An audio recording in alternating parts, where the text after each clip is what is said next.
All right, hi everybody. We're here, we have the last session of the day at GetGlobal, and it's the China Super Session, and we're here with three super experts on China.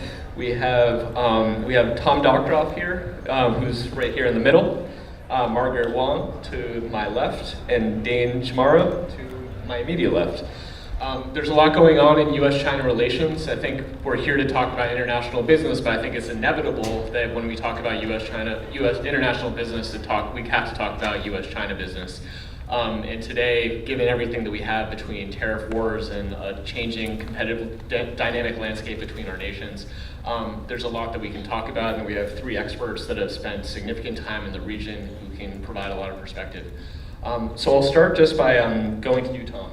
You've spent a number of years in the market. You've written a lot about kind of the cultural dynamics of China. What do you see are the latest, let's say, challenges and opportunities for businesses in China, especially from the cultural side? Well, challenges and opportunities. I mean, one thing that's happening right now that we've noticed in the consultancy firm for which I work is that the emergence of local brands and emotional affinity is happening much quicker than we ever expected. So out of the top 50 most relevant brands, 30 of them are local, right? And a lot of them are technology, which represents lifestyle liberation and so on. And so I would present it more as a challenge to multinational brands because consumers are increasingly liberated, they're increasingly informed, connected, and multinational brands need to restructure dramatically in order to be closer to the market. They have to become significantly more agile, and you're only seeing the first steps of this happening by companies such as Coke, for example. So I think this is a dangerous time for multinational brands not to rest on their laurels. And for many, many years, I have said that there's an active preference for multinational brands. There still is, if you define that as willingness to pay a price premium, but nothing should be taken for granted anymore. And I think that segues really well, Dane, to something we spoke about yesterday. You kind of have a situation now where a number of companies have been operating in China for several decades. Their management teams have been there for many visits, and they seem to feel like they've got it. How do you think that represents itself in terms of potentially a liability, because they might not be reflecting to the way the market really is today? Yeah, that's a good point. I mean, I think we see the clients that are struggling most with the current China, the China today, the China of Xi Jinping, are the ones that have been there and have, as you say, kind of the ensconced leadership. They have what they think is China knowledge somehow.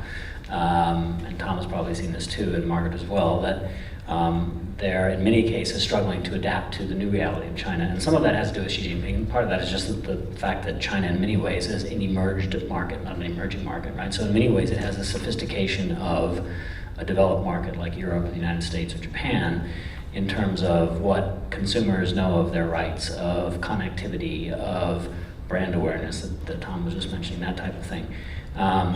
And failing to recognize that is a huge potential pitfall, not to mention the government regulatory space, which has changed a huge amount under Xi Jinping. And it's not necessarily just Xi Jinping's doing, but it's not going to go back when he leaves at whatever point that is. It's not going to go backward. It's only going to get more so. So I think, not recognizing that is a huge potential gap. And sometimes we see that the new entrants to the market, people that haven't been there yet, adapt more easily because they're taking it from scratch. They're taking it as from a completely new perspective, as opposed to those who've been there and think they know how it works, but actually the ground has kind of changed under them. And I think part of the changing dynamic between U.S. and China especially is maybe how China or Chinese view the U.S. I mean, Margaret, you've been doing business now, I think, for about 3 decades between China and the U.S. You've seen a lot, you've seen what it was before, and you were just in Shanghai the other day, so I'm sure you've got a sense of what it's like right now. So can you maybe talk about the evolution there and kind of what your perspective is?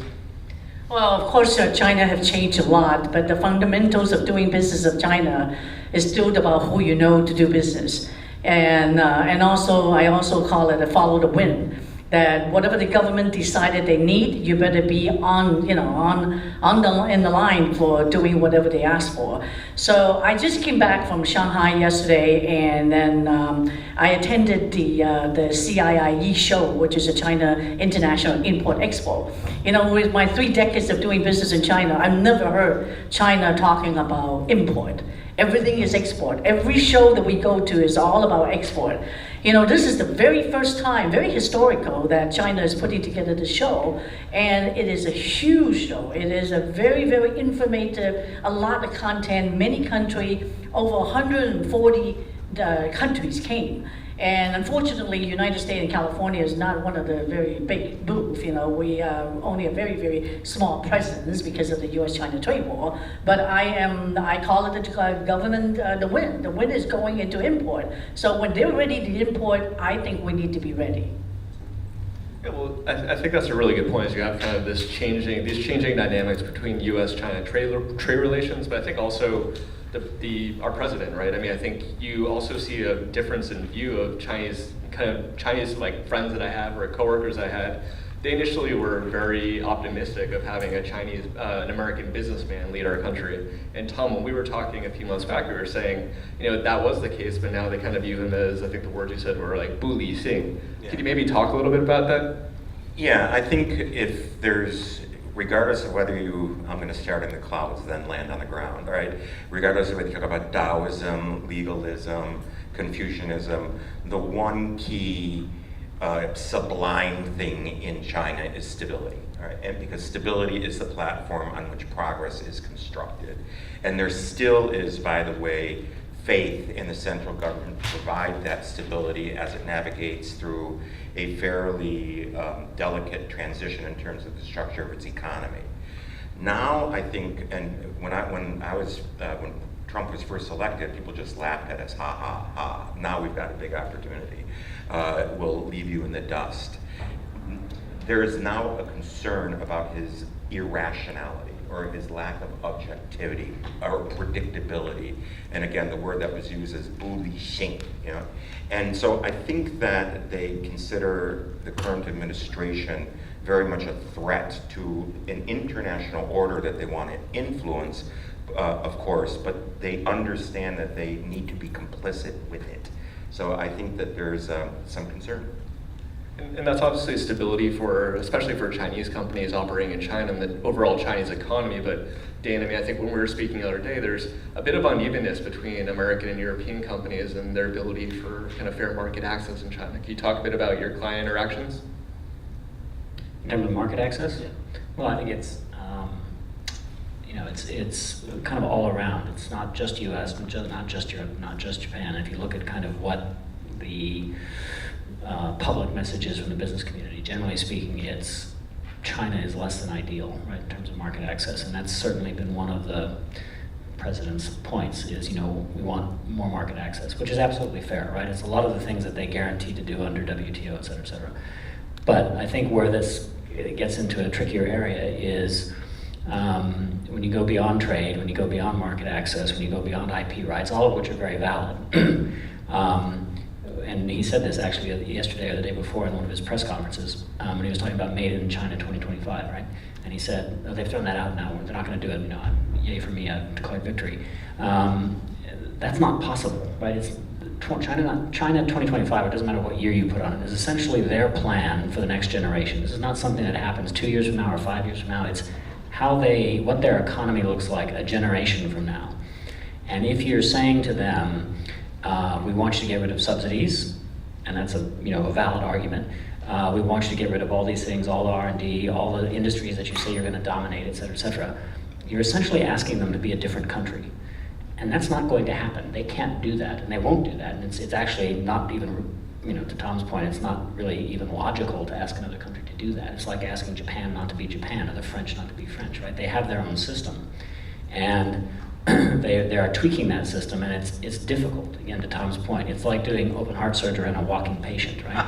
You don't want the economy to drop below, GDP growth to drop below 6% or 5% or whatever the real figure is, because you fear instability.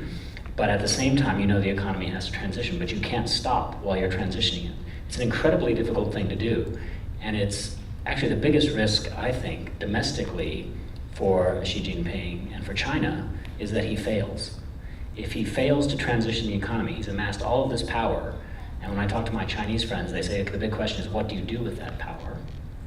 And the premise has always been, well, you needed to make reforms, which are very, very difficult. You step on a lot of vested interests.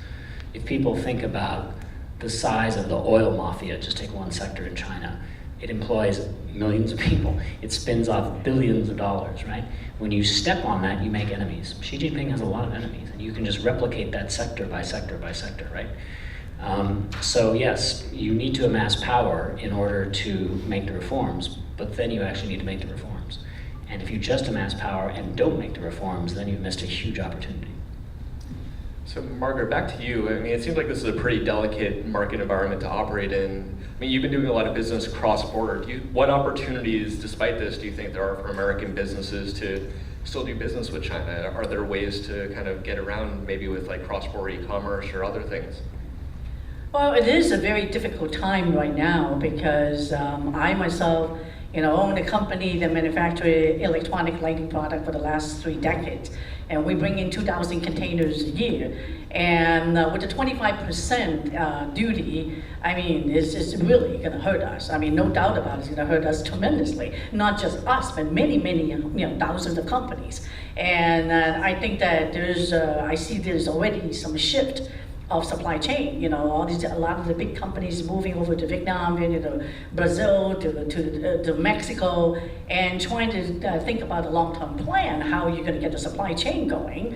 Just like Dave was saying that, it's not that easy that, for Chinese to build for the last decade or 2 decades into having the supply chain in the infrastructure, and suddenly overnight you can turn it over to somebody else. This is not going to be an easy transition. So in my strategies is, I see this as something that's going to come anyway. I see this as a volcano, just, being, the volcano is going to burst one of these days. This is the time that the volcano is really burst, because if anybody can do it, Trump can do it. So Trump did it, and I see the balance of the deficit between the import and export is so big that this thing is coming anyway. So we might as well face it. And I see that Trump is an entrepreneur, is a business person, and he escalated the issue to the top, and we're very hopeful that he's going to come down and be able to negotiate with China with a deal. We're still very hopeful, so I give myself 6 months. Strategically, our company is not making any move until in the next 6 months see what happened. But our clients is making a big move, and is a big shift right now. So, but I think that I still see opportunities. Because with the China open up the market, with all of the import privileges, I actually see opportunities, really pushing China to open up the market. When they're ready to open the market, that's our opportunity. I think that there are risks of being too pessimistic. First, both nations, and I say nations as opposed to a leader, are fundamentally pragmatic, all right? And nobody wants to see the volcano explode. So somehow we're going to get to yes, which are going to address some of the unfair issues that you so rightly noted. But there are 2 things that are happening which give optimism in the consumer sector, okay? The first is that the middle class is expanding dramatically, okay? And by that, I'm not just talking about, the penny pinch middle class, but the emerging affluent. And this is not just in 1st-tier cities, this is down to the 5th-tier cities. So the consumer opportunities to sell goods at a price premium, if properly positioned, rooted in the correct insight, it's still there. If you just take, for example, one sector, and that is not even a sector, a category, smart homes. Chinese people are by far the most avid purchasers of smart home appliances and equipment, partially for bragging rights, partially for safety rights, right? And the other thing that's happening, I think, that should give us some confidence in the future of opportunity is I don't think the Chinese government has what it takes to open up its service sector, to deliver services to wealthy people. I think regardless of whether you're talking about financial services, hospitality, travel, healthcare, they simply can't do it based on the current structure. So sooner or later, they're going to need partners. Now, whether or not they can accept that they will not be able to manage the interests of all of the masses, I don't know. But theoretically, we do see a lot of our clients, really making strides in sectors from insurance all the way to healthcare. Hey, Tom, can you actually share, I mean, a little bit from your last talk, you were talking about a few discrete areas like the luxury sector that represent some pretty big opportunities. Can you maybe list off a few of them that you think people in the audience might want to consider as they're thinking about how do you kind of tap into the Chinese consumer demand? Well, I think the big difference between the Japanese luxury buyer and the Chinese luxury buyer is that the Japanese luxury buyer really gets into product quality, heritage, craftsmanship, etc. Right? There is an internal appreciation of the good itself. The luxury brands in China that do the best, okay, are the ones that translate that into experiences. All right, so you're not just buying LV. You're buying into an LV experience, which can be translated into social capital, all right? So everything in China, again, is a means to an end. And then when you take a look at like which are most popular on, say, WeChat, you really see communities forming. There's no such thing, and this is particularly true for the luxury sector, but there's no such thing as e-commerce in China. It's all social commerce in China. So you have to create communities, and those communities need to deliver benefits of face and experience that other people don't have access to. I just want to add one thing there, which is I think Tom's absolutely right. The services space, if I'm not mistaken, the last statistic I saw, U.S. still has a positive balance with China in terms of services. And if you think about, okay, this isn't Starbucks, but if it was Starbucks, they invented this. They invented the drink, tea. But this, Starbucks in China, is a service. It's not a product. You're not really selling a product. You can get better tea a lot of places. You're getting the experience, to your point, the social capital, and you're getting service. And the Chinese don't do service well. That's just a fact, right? To your point. They don't. They make things great, probably better and cheaper than anybody else in the world. Things, products. Service is a real struggle for them. Services, I should say. Yeah. Product versus brand and services. I mean, a big difference. And I talked about this in an earlier session, but I just want to build on what I call the Houdini Act of marketing in China, and that is the success of Starbucks. So we've got 3,500 coffee shops in a land that doesn't like coffee, all right? And then when you think about what they did, it's not just about, a badge value, all right? They changed their entire business model, their store design, so it could be much more group than individual, their real estate strategy, their pricing strategy. A cup of coffee is about 30% more expensive than it is in New York because it's branded. But on the other hand, food is 50% cheaper. So again, understanding the gestalt of the experience, and how the role a brand plays in life, okay, and expanding that through different touch points and different engagement is something that Chinese companies don't do well. They do scale well, and they do cheap price well. And Dan, I think Starbucks, it kind of goes back to what we were saying, that's an established company that's been in market now for many years in China. But as a new company is looking at China today, what are the risks that they should be considering? What would make them decide to go into China as opposed to maybe another market in Asia? Well, I think the draw is always size, right? Which is a bit misleading because, you can say there's 1.2 billion people, or the middle class is this or whatever, but it's really not the market; it's the addressable market, right? So who's actually going to buy your product or your service? And for any big place, including the United States, India, China, they're all the same. You need to choose your spot carefully, right, where you jump in. Because when people say, oh, I'm going to go invest in India, I'm like, no, you're not. India's a continent. You're going to go invest in one place in India, and you better choose that place carefully, right? Indonesia's the same way, China's the same way, and the United States is the same way.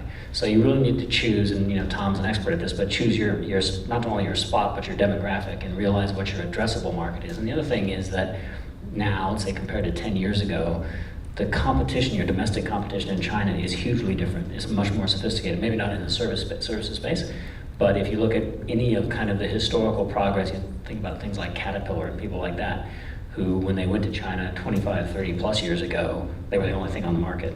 Maybe the Japanese were there, Komatsu, whatever. Then slowly you got companies, Chinese companies building up in their space, competing with them domestically on a cheaper price point. And now you have them competing globally with them, right? Now what they don't do well, the Caterpillar model is kind of like Gillette, right? They don't make money off the device, they make it off the service and the parts. What you usually hear about the Chinese competition, Sany and people like that, is that they have a price that's a price point that's half of what CAT is. I'm not picking on CAT, it's one I happen to know. But the service and the parts doesn't follow. So if you buy it in Ukraine or you buy it in Brazil, the appeal is, oh, it does all these things and it's half the price of a CAT, but then you can't get the service and the parts, to my comment about service earlier. So if you can bring that value proposition, there's some things, like if you think about Tom's comment about urbanization and new buyers, smart homes, if you think about things like clean tech, right? If you think about things that really drive Chinese consumers, what are they worried about? Product safety, product quality, food safety, pharma, clean air, all of that stuff that keeps the Communist Party in power, if they address those issues, because it's the people in the cities that keep the Communist Party in power. If you look at Xi Jinping's platform, it's all about that, right? Why do you tell CNPC, which is the largest oil company, you need to work on fuel emissions? Because the air is homicidal, right? So if you are a Chinese urban dweller in Chongqing or Beijing or whatever, your kids are dying from the air, right? And if you want to be popular, if you want to retain your popularity, you need to address that issue, and he's doing that, right? Slowly over time, but he's addressing all these issues. So if you, again, to Margaret's comment about follow the wind, just follow what they're saying and what they're doing. This is not, it's not state secrets. You can go on the websites and see what they're going to buy, what their 5-year plan is, all that kind of stuff. You can sell into that, right? But you have to go with their direction. But I think you tapped into something interesting, Margaret, you might be able to see as a business opportunity, which is the fact that now there's a lot of opportunities to do business with China, not in China. A lot of Chinese companies are going global. You look at a state like California, you have a lot of investment in technology companies, Hollywood, real estate. What opinion do you have, just based on what you've seen, of Chinese investment here in the US and in California, and how can maybe American companies partner with them? Well, I always divide it into different segments, sectors. The manufacturing side, China is pretty strong. Over the years, they have developed, all kinds of manufacturing capabilities. In certain situation, is even better than America. Like the manufacturing, like the LED display that we're very much involved with. You can't even find anybody that can be able to match the quality the Chinese can be able to provide. I mean, I can go on and on. Of course, the China need the fundamental chips. That's something they're very weak on. So the government is really pushing on a lot of money on the R&D and trying to get into the basic technology, the origin of the content and the basic technology. That's something they really need, the chip. And then the other category is what Tom is talking about, the consumer market. The consumer market is basically very, very hungry for American lifestyle. The lifestyle is all the way from tourism to education to sports to entertainment, and all of that is just wide, big opportunities, for us, especially California. To welcome to tourism is a very big part of our economy in California. We cannot underestimate that. Somehow it's even bigger than you trying to sell technology. It's tourism. So this is something that China wanted to spend the money. China wanted to spend the money to coming to Napa and drinking your wine, coming to Hollywood, seeing your movie, all the sports and entertainment. This is huge. And I see that there's a lot of low-hanging fruits for California to be able to pursue that. And in the third category, what we call social services. Social services is what we're talking about, medical help, all these medical services, the quality in terms of the QC and the quality, that kind of the services is something that normally they don't like to buy. They like to buy something which is more complete, which is more physical, the whole complete solution. For be able to buy just some services is very difficult, but they do need it. They do need it, whether they accept it or not, but they do need about the management, the leadership program, the service of managing, all these things. That's a huge area for us to also pursue in China too. I'd like to build on the travel point, all right?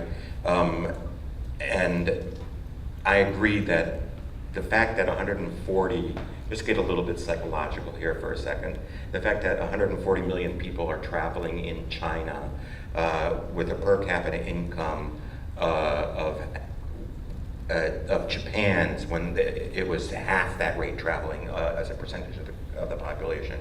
I mean, the desire to discover, to explore, to broaden your worldview, it's not just for pleasure. It's not just for taking a sip of red wine. I mean, every new experience that a Chinese person has, either at home or abroad, is almost like a tool in the toolbox of life, you know? So even travel, you know, there's such an appetite for that because it is practical, again, you know? They are spending more money on hotels now, they're spending more money on good restaurants, but again, this gets translated into social currency, you know? And I'd just like to make another point on Chinese exports, and that is there are only 2 brands that I can think of that are charging a price premium, or that are successful in developed markets. One is Huawei, except in America, of course, and the other is DJI, which is the drone company, which that was born with global management, though, with brought a different type of management structure. You know, all other Chinese exports are in emerging markets, you know, where they do boast, to your point, because of a relentless crawl of the value chain, superior price value. But again, it's not just the product, it's the brand, it's the service, it's the totality of the experience. And I think kind of looking at Chinese companies going overseas and competing on the low end of the spectrum, I mean, Dane, a lot of stories kind of come out of Chinese companies in Africa and Latin America, both kind of posing challenges to the local industries, but also competing with American and European firms locally at much lower price points. What have you seen? What should companies be thinking about? Are they good opportunities for American and European companies, or are they just really too risky? You mean the markets? Are the markets too risky? The markets kind of going head to head with a Chinese company in a market like Africa. Okay, yeah. So I'll add one comment to Tom's comment. I think there's one other brand, at least in the part of the world that I live in, Southeast Asia, a Chinese brand that is gaining traction, that is Alipay. Oops. And You're right. And it may not be in the US yet or in Europe, but I think this is the thing, when you think about what China does well, usually we're talking about something that's hardware-like, pipelines, power plants, and you know, every kind of thing that you can manufacture. The one that's coming, that they've really figured out, I think, is the Alipay model. And it's not because it's Alibaba, but that model, that platform. And they're very clever about how they do it. So they will go to Thailand, as an example, they will go to Indonesia, and they don't set themselves up as Alipay. They buy into a local provider, or typically one of the big family conglomerates that has that as an adjunct to their bricks and mortar business, and probably is a bit struggling, and they come and they provide the back-end platform. And I think that's incredibly clever. So I think it may start there and go elsewhere, but that's probably, I would say, one of the next ones that comes. In terms of emerging markets, particularly places like Africa and the Middle East, part of it is price point, part of it is government, right? Go out. So part of it is the government pushing these companies to go out. Part of it is, just frankly, if you think about things like engineering and construction companies, E&C, right? Half of the world's E&C capacity is in Chinese companies.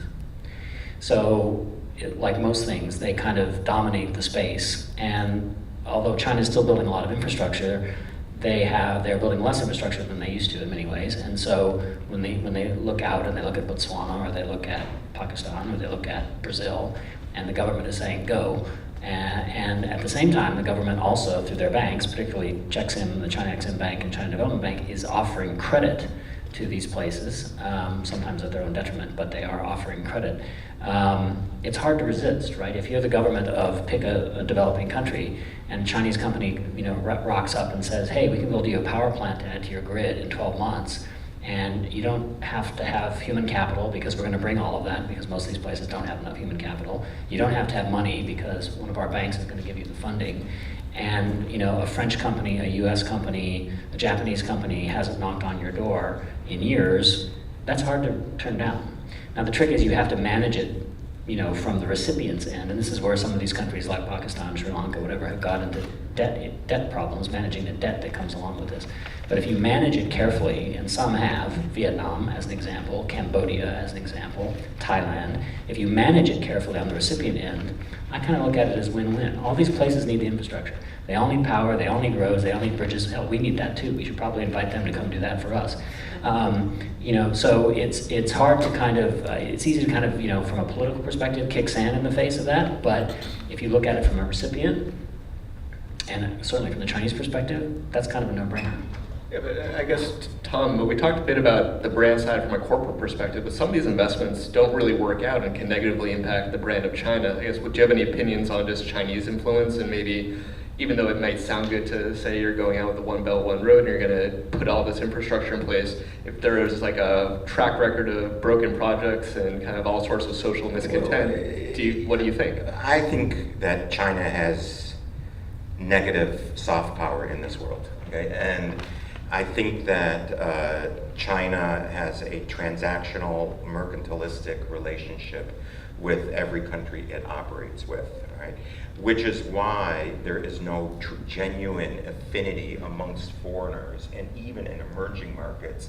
And by affinity, I mean, a sense of inspiration with Chinese brands, right? And I don't expect there to become any.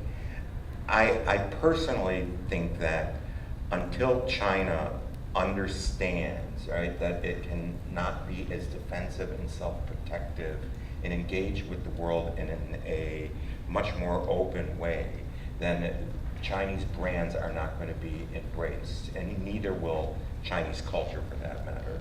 So I forget your original question. That's generally What was that? Yeah, I think I would just add to that you're absolutely right. Soft power is what Margaret just described with respect to California. China has commercial power. They're very different things, right? So if you show up with capital and the ability to execute a project, that's commercial power. In some cases, it may be political power, but it's not soft power. And Margaret, I guess, are you optimistic of this? You were just in Shanghai. You said you saw this. This is a very big opportunity for China.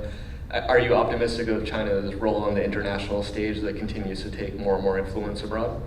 Well, I'm very optimistic. I know that, I'm looking at USI with the NAFTA being approved is a hit to China.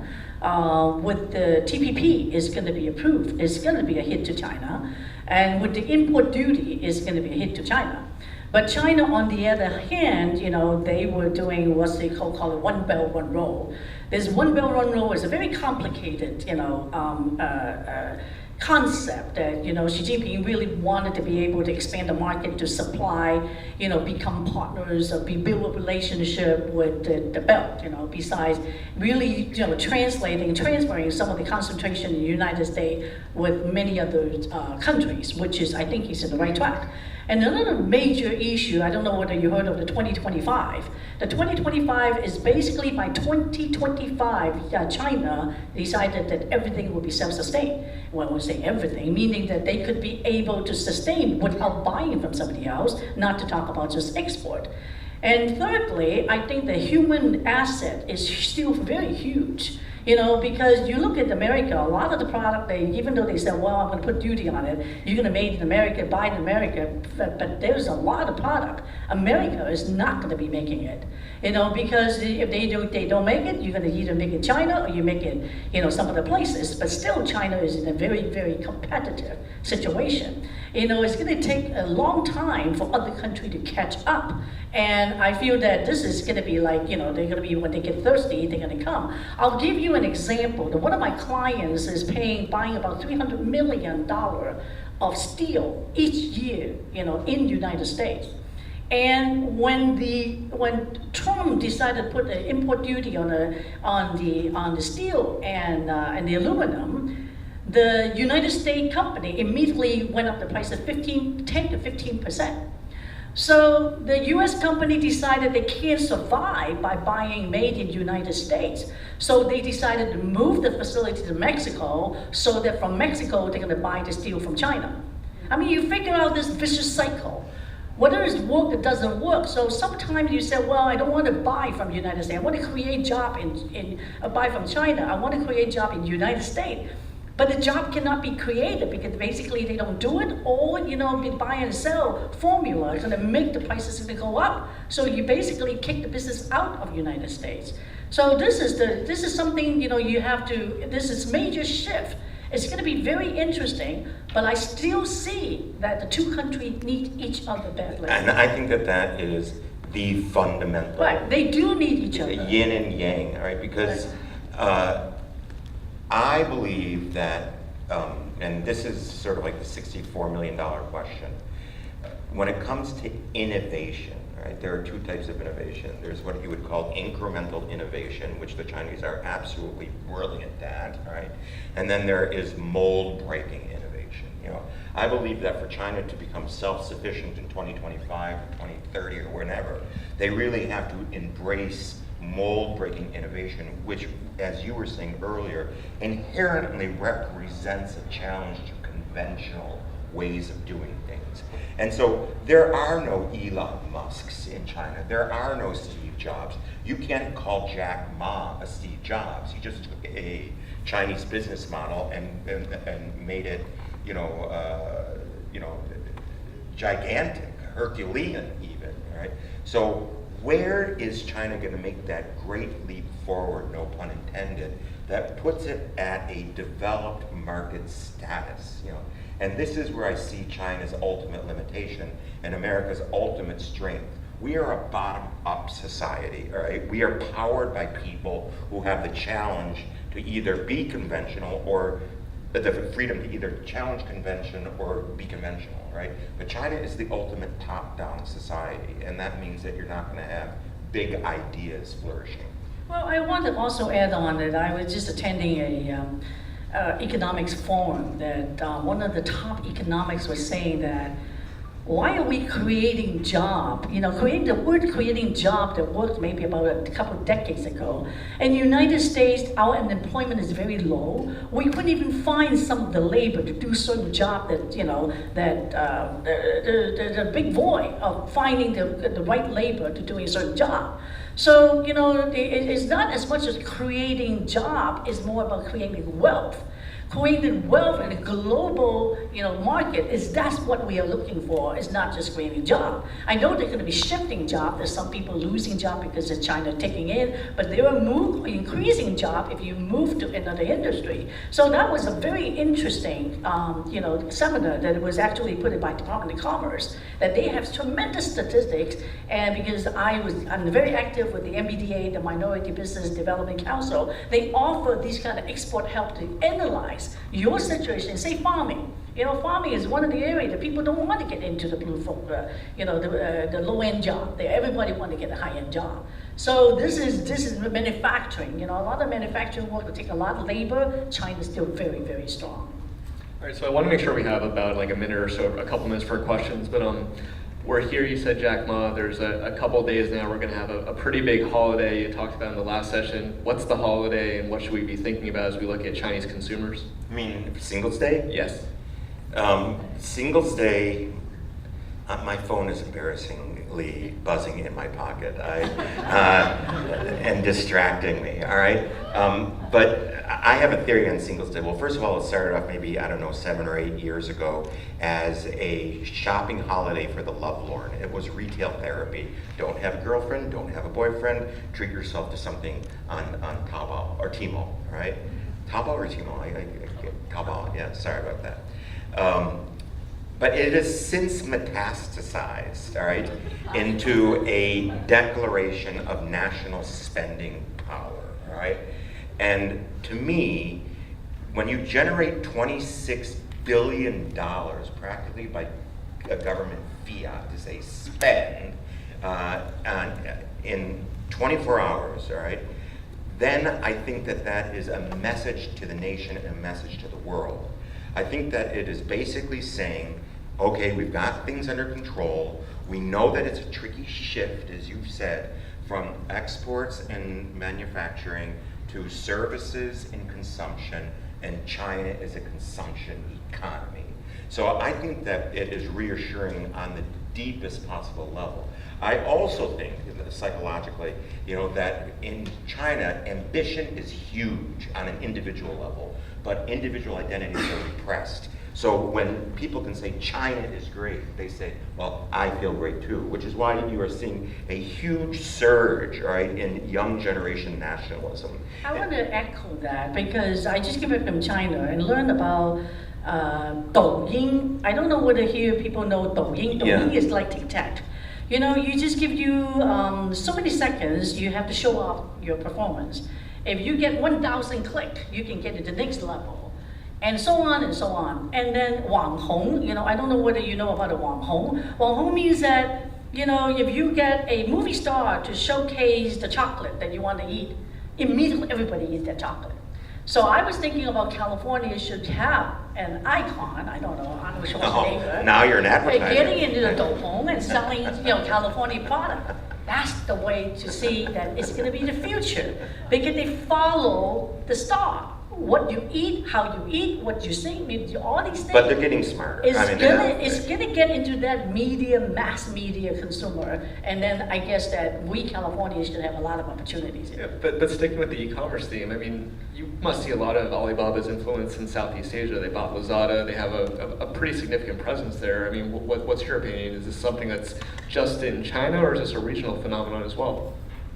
I think even before they came to our region, there were equivalents in places like Indonesia, Tokopedia, and all these guys, right? So I think what China has brought to that is scale, which Tom mentioned before, which they have scale, kind of uncomparable scale that they can bring. And I'm not a huge fan of Jack Ma, but I would actually say that he is the closest thing, and the others like him, Pony and all those guys, to a US-style entrepreneur in terms of what they've done with, and it's behind a closed wall, it's a closed garden, so okay, it's not a freely competitive atmosphere, I absolutely recognize that.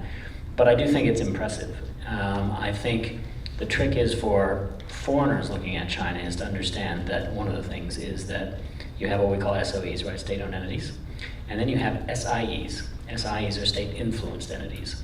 And if you think about any big private company in China, not small private companies, but big private companies, including people like Alibaba, they exist at the pleasure of the Communist Party.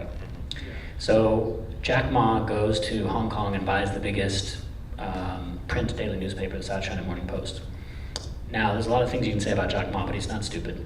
And he knows that buying a print newspaper in today's age is a great way to make $1 million if you start with $2 million. It's a dead end road, right? So why does he do that? He does that because somebody in Beijing said to him, Jack, it would be great if you removed this thorn from our side, and as a result of doing that, you get to keep doing Yuebao or whatever your platform, that you have at the current time. So I think it's important to recognize that although these are private companies, Huawei certainly fits into that category as well, Ping An, all of them, guys that are really progressive in their space, at the end of the day, regardless of what the shareholder structure says, they are still operating at the pleasure of the party and the government, and therefore they are, in many cases, not all cases, but in many cases, being directed to do X, Y, or Z. So there's that's a huge advantage for Chinese companies in many ways. It's a strategic advantage that they have, but if you're doing business with them inside China, outside China, and we do business with a lot of them, particularly outside China, you need to understand that they're not a purely commercial enterprise in the way that we understand it. I think that's a really good point to just turn over now to questions. We have probably time for about one or two, so you got your hand up first. Hi, I'm a management consultant. I work with American enterprises for B2B, and this question is for Tom about Chinese consumers. You talked about social capital when it comes to buying smart home, or social currency when it comes to traveling. Is that any different than me going out to buy a nice watch and comparing to my friends? Is that different in terms of their social ambition? Are they hungrier and thirstier to beat out their peers? The extent, okay, we all show off to a certain extent, but let's put it this way: the penetration of the iWatch, all right, which I consider wrist prime status real estate, in China is going to be much lower than it is going to be in China. So yes, some people will be progressive and trendy with an iWatch. But the thing that we have to understand is that when we talk about face, all right, we're not talking about something that is static, okay, what people think of me. Face is actually social currency. It is the currency of forward advancement. It is a commodity. It is bought, it is sold, it is traded. And it is generated, right, by following and mastering and perhaps tweaking convention, which is why China is still so ritualistic when it's conducting business. So if you take a look at the percentage of the Chinese young people who are interested in buying a luxury good, even if they can't afford the out-of-pocket cost of a Gucci high-end bag, they will buy Gucci sunglasses, all right? Young Americans don't have this need. all right? China has the biggest and youngest and most male, all right, luxury market, which just goes to show the functional need of face, that it is something that is an investment in your forward advancement. And I don't think that that is happening in Western societies at all to the same extent. I don't think it's happening in Japan. I think it happens in Korea and Vietnam, which is, sort of, on the outskirts of the Confucian footprint, if you will. Good. Your discussion about travel, you have several people here who work for the Los Angeles Tourism and Convention Board, and China is our #1 overseas market. We have a big investment there. We've got 4 offices. So let me ask you the question we get asked all the time and cannot answer. Is the trade wars and the impact on tourism to the United States or to California, whether it be negative sentiment towards the United States or actually actions by the Chinese government to weaponize travel, which they did to Korea, to South Korea. That I Can think you answer this question? I just think that's the biggest risk. I mean, if they decide to weaponize travel, it's going to hurt. All right. Now the question is whether we get to that point. Is there an answer to that? Because that's the answer I give too, but I don't have an answer. I think that it's not the government that stop it. I think that there might be some, bad feeling at this point. But I think this is going to be short term. I don't think it's going to be long term because a lot of the Chinese still very interested in coming to California. And I think there's a hiccup in here because of anti-corruption. The anti-corruption is a very big deal in China in the last couple of years.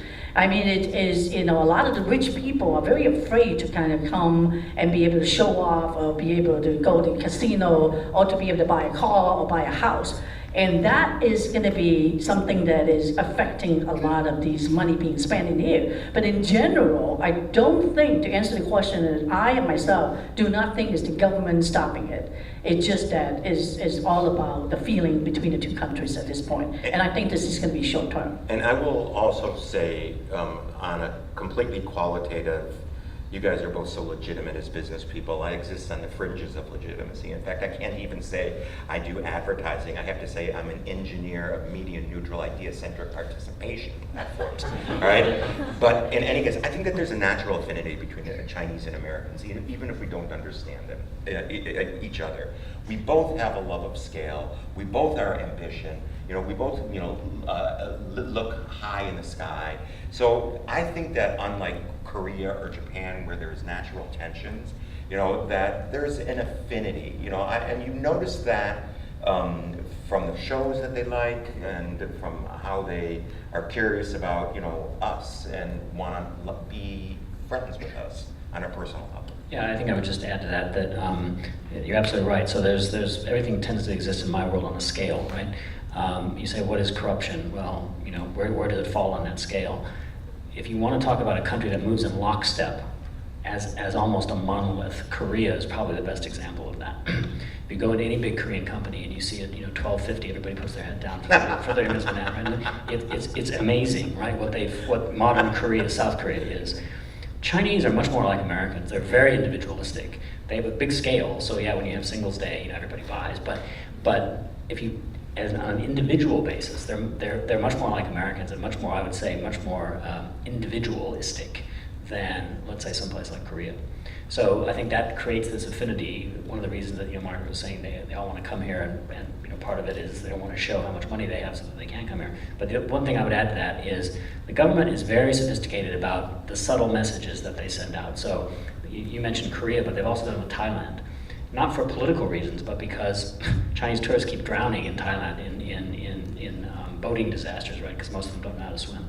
And so, the government can be very subtle about saying, oh, Thailand's dangerous, and if you're a Chinese tourist, so you probably shouldn't go there. And then suddenly the numbers just plummet, right? You could imagine them taking that terrible tragedy that happened yesterday here in Woodland Hills, right, and putting that out in the social space, the media space, right, very subtly saying, oh, you know what, actually, the United States, California, whatever, is dangerous, right? So you should be careful as a Chinese tourist. Now, you can imagine what that will do. Chinese people are not familiar with these types of situations, fortunately for them that we are, what that would do to tourist numbers, right? So they can play that game very subtly if they want to. I wouldn't put it past them. And they have. But will they? They have. Well, that has. There was a warning that went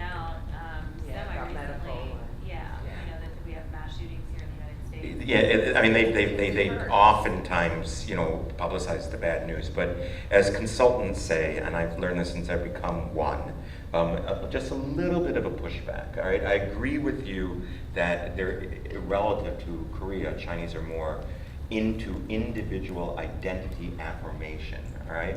But I always like to define my terms. Individualism to me is society encouraging you to define yourself independent of society. And in that sense, okay, the weaponization of travel, all right, is more of a threat, I think, than we might realize, right? But again, there is still this underlying buffer of this natural affinity between the two people.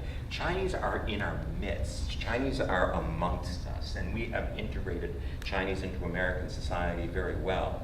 And then, so we don't think of them as an enemy. And I think the same goes for their feelings towards us. Well, I want to add one more on that because getting a tourist visa is at the jurisdiction of the U.S. consulate. It fluctuates. Sometimes they approve fast, sometimes they approve slow. So my recommendation is the tourism organization need to lobby the U.S. government to relax that. That is something that is very important. Well, I think we're just about at time. We're actually over. But as the husband of a Chinese citizen and father of a Chinese American son, I hope our relations continue to go well. I want to thank each one of you for your great insights. I want to thank all of you for participating, and we'll try to stick around and answer some more questions.